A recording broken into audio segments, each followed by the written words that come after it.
প্রতিদিনই কোনো না কোনো কাজ সংসারে থাকবে। এই কাজ ছাড়া আমি যেন বিথি কোনো দিকে আর নড়াচড়া করতে পারি না। হ্যালো এভরিওয়ান, আসসালামু আলাইকুম। নতুন আরেকটি ব্লগ নিয়ে আপনাদের মাঝে হাজির হয়ে গেলাম। আশা রাখছি যে যেখান থেকে আজকে আমার নতুন আরেকটি ব্লগ ভিডিও দেখছেন, আল্লাহর অশেষ রহমতে সবাই বেশ ভালো আছেন। আমি বিথি, আলহামদুলিল্লাহ আমিও খুব ভালো আছি পরিবার পরিজন নিয়ে। গতকালকে রাতের বেলা যেহেতু সব কাজ গুছিয়ে রেখেছিলাম, আর আজকে হচ্ছে তারপরের দিনই সকাল থেকে আবার ক্যামেরাটা অন করেছি।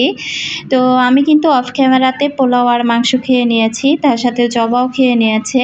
তো চা না খেলে তো হবেই না, 1 কাপ চা না খেলে মনে হয় কোনো কাজই এনার্জি আসে না। আমি সকালবেলা উঠে গোসল করে তারপরে বিছানাটা ছেড়ে নিয়েছিলাম। আর তেমন তো কোনো কাজ নেই, রাতের বেলা তো সব কাজ গুছিয়ে রেখেছি। তো এখন শুধু নাস্তাটা করব আর এই তো বের হয়ে যাব। এর মধ্যে কিন্তু জুই এখনও ঘুম থেকে উঠেনি। তো জবাকে বলতেছিলাম যে জুইকে একটু ডাক দাও। তো আমার মেয়েটা দেখেন একদম ঘুমে বেহুশ হয়ে আছে। তো আমি বলতেছিলাম যে তোমার স্কুল নেই, তোমার পড়াশোনা নেই, তুমি স্কুলে যাবে না, তার মধ্যে আবার ঘুমাচ্ছ, তো উঠে দরজাটা একটু লাগিয়ে দাও।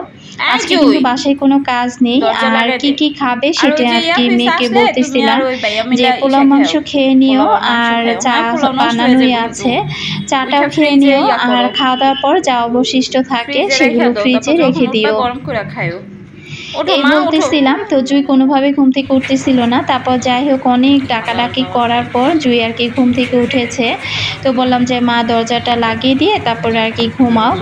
তো এখন আমরা এই তো বের হয়ে পড়েছি। আজকে কিন্তু ওয়েদারটা এত ভালো আর এত রোদ উঠেছে বাইরে। তো আমি খালি বলতেছিলাম যে আল্লাহই জানে এত রোদে যে কি হাল অবস্থা হবে। তো এই তো এখন মেয়েকে নিয়ে স্কুলে চলে যাচ্ছি।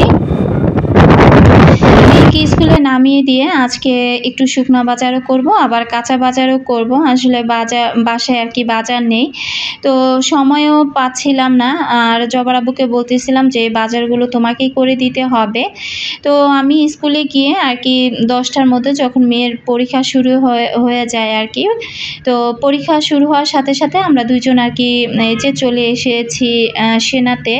তো এখান থেকে বেশিরভাগ যেহেতু আমার মুদি বাজারটা করা হয়, তো এই জন্য এখানে এসেছি। আর এই যে জবার আব্বু দেখেন এখানে কি নিয়েছে, সে আর কি সকালবেলা নাস্তা করেনি। এখানে সে মাংসের পরোটা নিয়েছে, আর নিয়েছে সাথে দই আর পানি নিয়েছে। তো আমাকে বলতেছিল যে আরেকটা অর্ডার করি, তো বললাম যে না, আমি বাসা থেকে খেয়েই আসলাম মাত্র, তো আমার তো তেমন একটা ক্ষুধা লাগেনি। তো তার আর কি প্রচুর ক্ষুধা লেগেছে, সে আর কি বলতেছিল যে আরেকটা পরোটা অর্ডার করি। তো এটা যেহেতু মাংসের পরোটা ছিল, তো আমি বলতেছিলাম তুমি দই তো মিষ্টি, আর পরোটার কিন্তু একটু ঝাল ছিল। তো বলতেছিলাম ঝাল আর মিষ্টি একসাথে খেলে পরে কিন্তু এই যে বুক জ্বালা পোড়া করবে, যদি আর কি গ্যাস্ট্রিকের সমস্যা থাকে। তো তার খাওয়া দাওয়ার অবস্থা দেখে আমি আর কি একটু রাগ করতেছিলাম যে এভাবে দই আর ঝাল একসাথে খায় নাকি কেউ। তো আমি আর কি দেখতেছিলাম পরোটাটার একটা অংশ উঠিয়ে যে কতটুকু মাংস দেয়া আছে। তো দেখলাম মাত্র 3-4 টুকরা মাংস এখানে দেয়া আছে, আর এই পরোটার দাম নিয়েছিল 60 টাকা। তো যাই হোক আমি এটা দেখে এরপর বললাম যে ঠিক আছে, তোমার যদি ভালো লাগে তাহলে তুমি খাও। আর আমাকে সে আর কি বলতেছিল তুমি কি দই খাবা, আমাকে একবার করে জিজ্ঞাসা করতেছিল, আর 1 চামচ করে সে আর কি খাচ্ছিল। তা সে কিন্তু সবসময় এমন করে, কোনো দোকানের সামনে গিয়ে বলবে তুমি কি এটা কিনবা, তারপরে দেখা যায় হাঁটতে হাঁটতে সে আরেক দিকে চলে যায়। তা আমি কিন্তু এখন মোটামুটি তার সব কিছু আর কি আগে থেকে আন্দাজ করতে পারি। তো যখন সে যেটা বলে তখন আর সেটা না করি না। তবে আজকে কিন্তু তাকে দই খেতে খেতে অনেকবার বলেছি যে আজকে আর তোমার ছাড় নেই, আমি যেটা আজকে পছন্দ করব সেটা আমাকে কিনে দিতেই হবে। অনেক দিন কিন্তু আমি কোনো কেনাকাটা করি না। তো সে আর কি বারবার বলতেছিল আমার কাছে টাকা নাই, আমার কাছে টাকা নাই। তোমার অ্যাকাউন্টে যদি টাকা থাকে তাহলে সেখান থেকে তুমি টাকা দিয়ে যা মন চায় তা কিনো। আমার অ্যাকাউন্টে টাকা আসবে কোথা থেকে বলেন তো আপুরা? সে মাঝে মাঝে যা আমার অ্যাকাউন্টে রাখে সেটাই আমার জন্য জমা হয়ে থাকে, আবার যখন প্রয়োজন হয় সেই তুলে নেয় বা আমি তুলে ফেলি। তো আবারও সেই আবার আর কি জমা রাখে। তো যাই হোক, আমি বলতেছিলাম তোমার আমার বলে কোনো কথা নেই, আজকে আমাকে কিনে দিতেই হবে, সেটা আমার অ্যাকাউন্ট হোক আর তোমার অ্যাকাউন্ট থেকে তোলো, যেখান থেকে মন চায় সেখান থেকেই তোলো।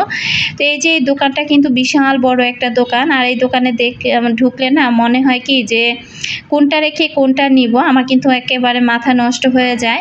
তো আসলে আমি ফ্রাই প্যান দেখতেছিলাম আর দোকানদার এসে বলল আপা ভিডিও করা যাবে না। তো যাই হোক, আর ভিডিও করলাম না, তবে ওখান থেকে কিন্তু আমি কিছু একটা কিনেছি। আমার আপুরা বলবেন তো যে আমি কি কিনেছি। এদিকে কিন্তু শুকনা বাজারও নেই, কাঁচা বাজারও নেই। শুকনা বাজারে এই যে পেঁয়াজ কিনতে চলে এসেছি। তো পেঁয়াজওয়ালাকে বলতেছিলাম যে ভাই, পেঁয়াজগুলো তো সামনের দিকে খুব সুন্দর করে বড় বড় করে সাজিয়ে রেখেছেন, সামনে আপনার সামনে যেগুলো আছে সেগুলো কি বড় না ছোট? তো সে আর কি বলতেছিল আপু সব এক সাইজের পেঁয়াজ। আসলে দোকানদাররা কিন্তু খুবই চালাক, তারা বাইরের দিকটাতে যেভাবে সাজিয়ে গুছিয়ে রাখে, ভিতরের সাইডেরগুলো কিন্তু একদম ছোট পচা এই টাইপের পেঁয়াজগুলো দিয়ে আর আলুগুলো দিয়ে কিন্তু সাজিয়ে রাখে। তাই কিন্তু আমি বাজারে গেলে সব সময় তাদের সাথে একটু ঘ্যান ঘ্যান বেশি করি।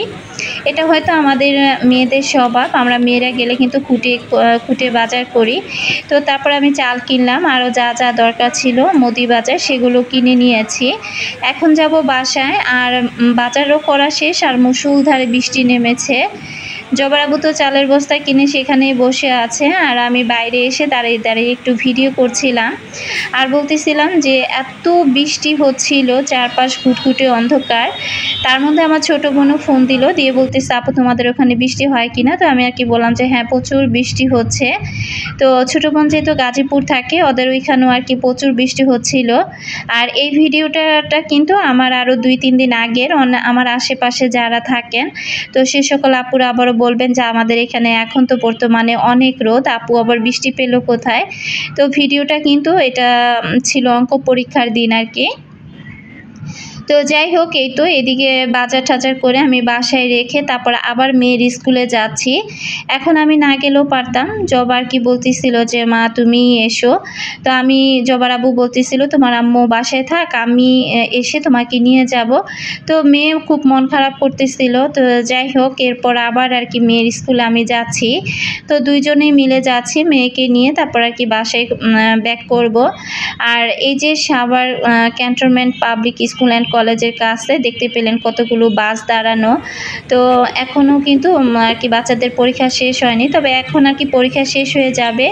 আমিও চলে এসেছি আর কি সময় মতো। তারপরে এই যে বাসায় চলে আসলাম। বাসায় এসে ওই যে বাইক মাছ ভুনা করেছিলাম, তো সেগুলো গরম করে নিচ্ছি। আর কিছুটা পোলাও আছে, তারপরে কিছুটা কোয়েল পাখির মাংস আছে, সেগুলো গরম করে নিয়েছি।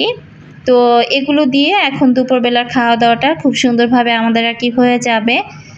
আমি যেহেতু সকালবেলা শাওয়ারটা নিয়ে গিয়েছি, তো এখন আর আমি শাওয়ার নিব না, জবার আব্বু চলে গিয়েছে শাওয়ার নিতে। আর এই পাশ থেকে জবা জুইও ওরাও শাওয়ারটা নিয়ে নিচ্ছে। আর এই যে টেবিলে হাঁড়ি পাতিল সহ সব নিয়ে বসে পড়েছি। এখন আর এত এনার্জি নাই যে সব কিছু বাটিতে বেড়ে সুন্দর করে বসে তারপরে খাওয়া দাওয়া করব। কারণ স্কুল থেকে আসার পর না ওইভাবে শরীরে আর কোনো এনার্জি পাচ্ছি না, আমার এত ক্লান্ত লাগে। ওইখানে গিয়ে কিন্তু ঘুরে ফিরে সময় কাটাই, তারপর কেন যে এত ক্লান্তি ভাব আসে আমি জানি না। খাওয়া দাওয়া করার পর মনে হয় 2 চোখ মিলে আর তাকাতেই পারি না, এত ঘুম পায়। তো বাজারগুলো করা হয়েছে, বাজারগুলো এখন আর গোছানোর মতো সময় বা শক্তি দুইটার একটাও আমার নাই। তো আমি ওইভাবেই সব কিছু ফেলে রেখে বলতেছিলাম যে আগে খাওয়া দাওয়া করি, খাওয়া দাওয়া করে আগে লম্বা একটা ঘুম দিব, তারপরে সময় সুযোগ পেলে আর কি বিকেল দিকে ওগুলো গুছিয়ে নেব, আর না হলে নাই, যখন সময় পাবো তখন গুছিয়ে নেব। শুধু চালের বস্তাটা খুলে আর কি ভাতটা জুই আর কি রান্না করেছিল।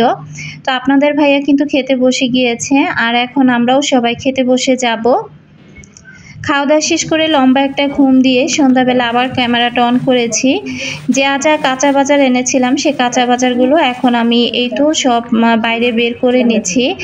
আর এগুলো আমি এখন সব কাটাকাটি করে একদম খুব সুন্দর করে প্রসেস করে আমি এগুলোকে নর্মাল ফ্রিজে রেখে দিব। কাঁচা আম উঠলো, দেখলাম যে কয়েকদিন আগেও দেখেছি অনেক দাম, তো আমি যার জন্য আর কি কিনিনি। এখন যেহেতু দামটা একটু কমেছে তাই আর কি 2টা কাঁচা আম নিয়েছি। তো দেখি 2টা আম আর কি ভর্তা বানিয়ে খাবো, তবে কবে যে খাবো সেটাই জানি না। আসলে এই ভর্তা ঠত্তা এগুলো খাওয়া না আমার পক্ষে তেমন একটা সম্ভব হয়ে ওঠে না। আমার মনেই থাকে না যে বছরের একটা আর কি প্রথম ফল নামলে সেটা ভর্তা বানিয়ে খাওয়া বা কিনে এমনিতেই খাওয়া। আসলে ওইরকম কোনো একটা নেশা বা ইচ্ছা অনেকে থাকে না যে এটা নেমেছে এটা খেতেই হবে, আমার আবার ওইরকমটা না। তো যাই হোক, জবা যেহেতু বলতেছিল সে কাঁচা আমের ভর্তা খাবে তার জন্যই আর কি কেনা। আর এদিক থেকে এখন শাক লতি তারপরে সবজি যা এনেছি এগুলো আমি সব কাটাকাটি করে রাখবো। এগুলো কাটাকাটি করে রাখলে আমার জন্য একটু আরাম হবে, পরের দিনটা আমি একটু আর কি আরাম আয়েশ করতে পারবো।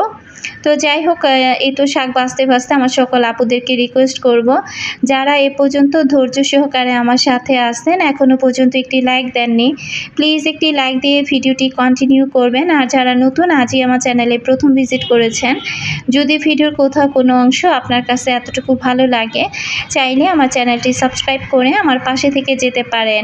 আর এই দিক থেকে জুই দেখেন টি টেবিলের উপরে বসে সে মাথায় তেল নিচ্ছে। আমাকে কিন্তু বলছিল যে মা আমার মাথায় একটু তেল দিয়ে মাথা থেকে একটু উকুন এনে তারপর মাথায় একটা বেনি করে দাও, তবে আমার কিন্তু সেই সময় নেই, কারণ এখন মাথায় যদি আমি তেল দিতে বসি এই কাজগুলো আর আমার করাই হবে না।